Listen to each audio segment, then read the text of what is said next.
I'm just waiting for the pop. Grace and mercy and especially God's peace to you from God our Father and from our Lord and Savior, Jesus Christ. Amen. Dear friends in Christ, the basis for our meditation today is in fact the epistle text which I read earlier, and I'd like to read it again for your hearing. This is often called the text where it's called the scandal of the cross. And so that's why the message is entitled Scandal of the Cross. And so it says, "For the word of the cross is folly to those who are perishing. But to us who are being saved, it is the power of God. For it is written, I will destroy the wisdom of the wise, and the discernment of the discerning I will thwart. Where is the one who is wise? Where is the scribe? Where is the debater of this age? Has not God made foolish the wisdom of the world? For since in the wisdom of God the world did not know God through wisdom, it pleased God through the folly of what we preach to save those who believe. For Jews demand signs, and Greeks seek wisdom. But we preach Christ crucified, a stumbling block to Jews and folly to Gentiles. But to those who are called, both Jews and Greeks, Christ, the power of God and the wisdom of God. For the foolishness of God is wiser than men, and the weakness of God is stronger than men. For consider your calling, brothers. Not many of you were wise according to worldly standards. Not many were powerful. Not many were of noble birth. But God chose what is foolish in the world to shame the wise. God chose what is weak in the world to shame the strong. God chose what is low and despised in the world, even things that are not, to bring to nothing things that are, so that no human being might boast in the presence of God. He is the source of your life in Christ Jesus, whom God made our wisdom and our righteousness and sanctification and redemption. Therefore, as it is written, let the one who boasts, boast in the Lord." Here ends the text. As Paul wrote this letter to the Corinthians, they were facing an issue because they were a persecuted church. And they were proclaiming something which the world said it makes no sense. And so in that respect, we in the Christian church are still in the same boat. The world does not embrace Christianity.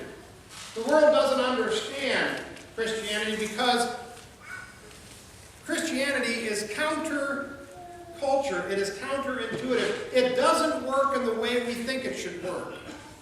Or it doesn't work in the way the world thinks it should work. Let's put it that way. So the scandal of the cross is what this is called. And the scandal of the cross is simply that Jesus died in our place. It is a scandal for the wrong man to die. We know that we've heard occasions where people have been wrongly convicted, and it's called a scandal. Because something which should be is not. Where our justice system should protect the innocent, sometimes it doesn't work. Or a scandal is when somebody who you expected to behave in a certain manner doesn't behave in the proper way. We find out that worldly wisdom just doesn't work with God. That's what God reminded the people in that reading from the book of Micah, when he says, let me bring charge against you. Let me, let the mountains hear, let the depths hear, let the world itself be a witness against what I have to say to you.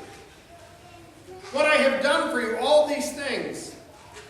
And in it, none of it is just for God to have done these things for someone else and not receive recompense. And so he says, if you really think that I owe you something, look at what I have done for you. There are times all of us have said, God, it's not fair. And in a particular circumstance, the way we view it, we are probably right. It just doesn't seem fair. But the scandal of the cross is the ultimate unfairness. We can give thanks that we have an unfair God. Because if God were fair, Jesus Christ would not have died upon the cross for our sins. If God were fair, each of us would receive what our sins actually require. Death. imagination. And so the unfairness of God is something we can rejoice in. And so if somebody ever tells you, God is not fair, you can go, oh, you are so right, and I give thanks every day that God's not fair. Because if God were fair, he wouldn't let me in.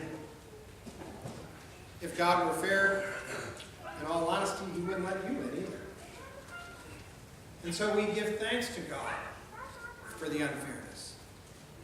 And the scandal of the cross, that Jesus Christ should go to the cross, should suffer and die for us, is a scandal because a righteous, holy person died in our places. And that's just not right. Worldly wisdom, you see, doesn't work with God. And we might ask why, but it's because God is not bound by the wisdom of this world. You see, mankind always thinks that we're smarter than we really are. We place great trust in ourselves, and we sometimes often forget to trust in God.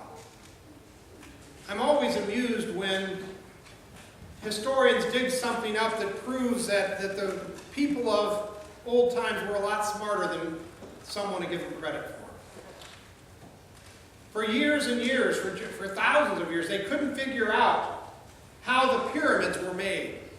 Now, they knew how they were made, with bricks, with stones that were dragged, but they couldn't figure out how they got the measurements so exact. Because they said, even with today's standard of laser measures, even with today's standards, we couldn't get it that close. And so they all sorts of theories developed. If you remember, I think it was, I want to say Thor-Howell, that's not right. The Chariot of the Gods book in the early 70s, where, guess what? Mankind isn't bright enough to make the pyramids, so aliens had to come down from the skies to do that. You just kind of go, okay, that's not where I would go next. But if you want to go there, that's okay. But finally, about 10 or 15 years ago, they figured out how they measured the pyramids. They didn't use rulers that were all exact. They didn't use lasers. They didn't use alien intervention. They simply used a metal ring. They put a mark on that metal ring at the top, and then they rolled it slowly. And when it reached a certain number, that was exactly where it would be. They used something which wouldn't give, something which wouldn't bend, so that they could actually measure exactly.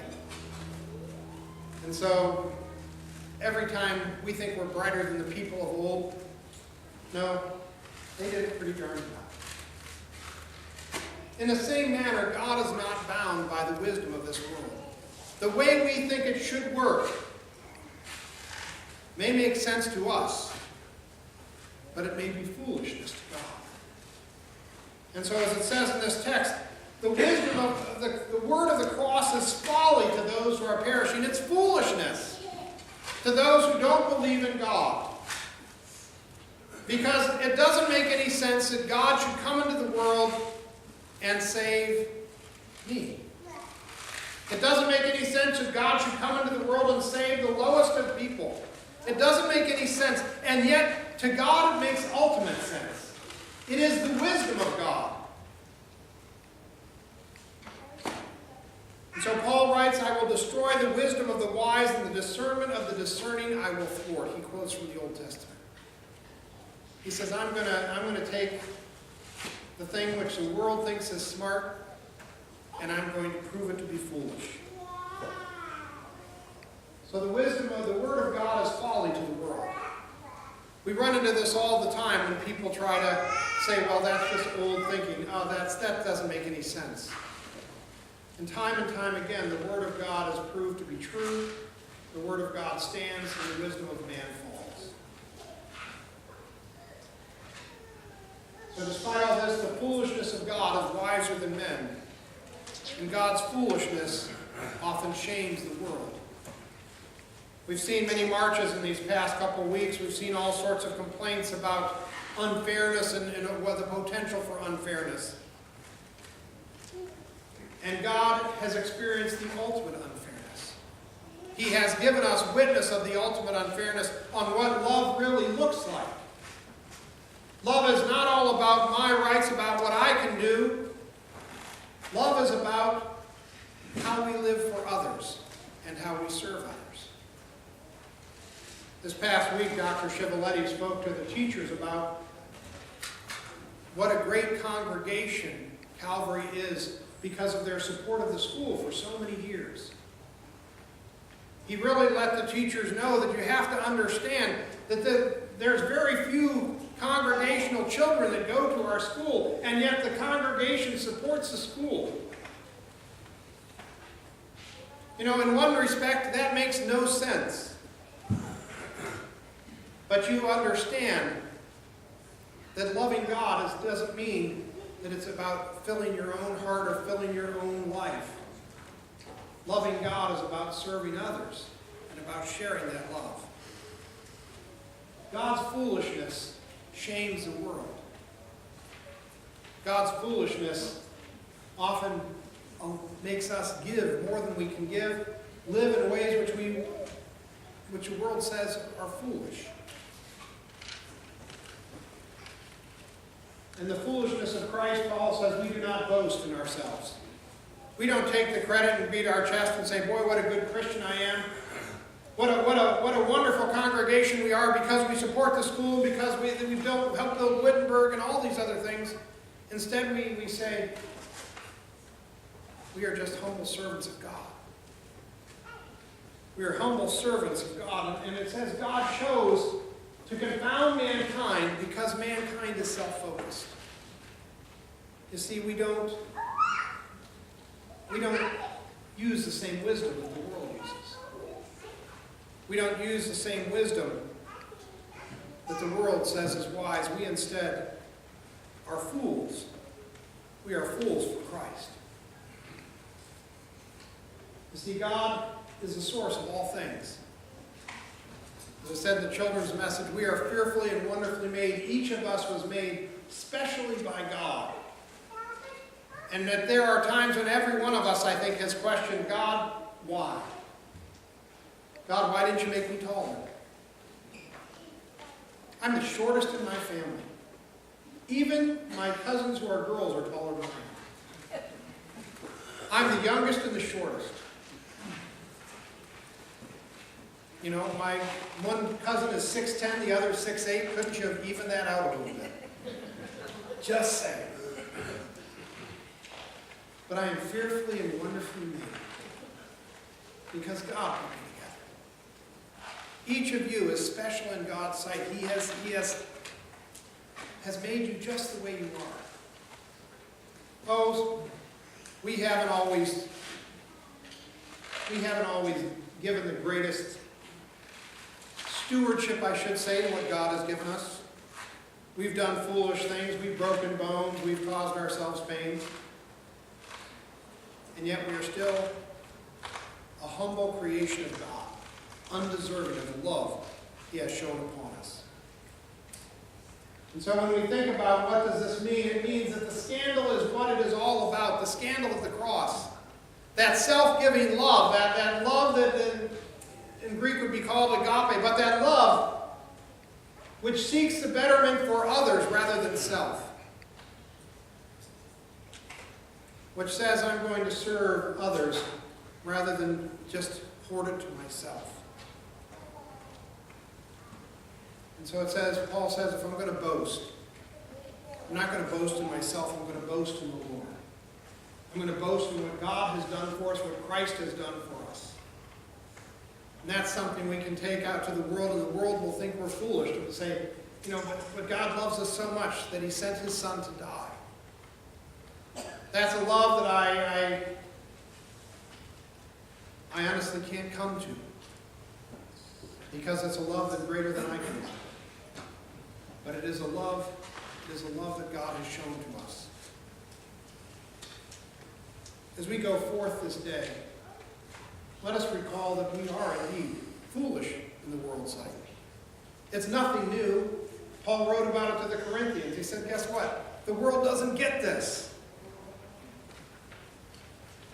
He said, in the Corinthian church. He says, not all of you are noble born. Not all of you are anything the world would think is special. But God thinks you're special. God has given you a name that is above all names. He has given you the name of Christian, the name of Christ we share with his Son. So as we go forth this day, let us rejoice in our relationship with God, and let us be foolish in showing love for others when the world would say not to. May God be with you this day and each day. In Jesus' name, amen. Let us rise.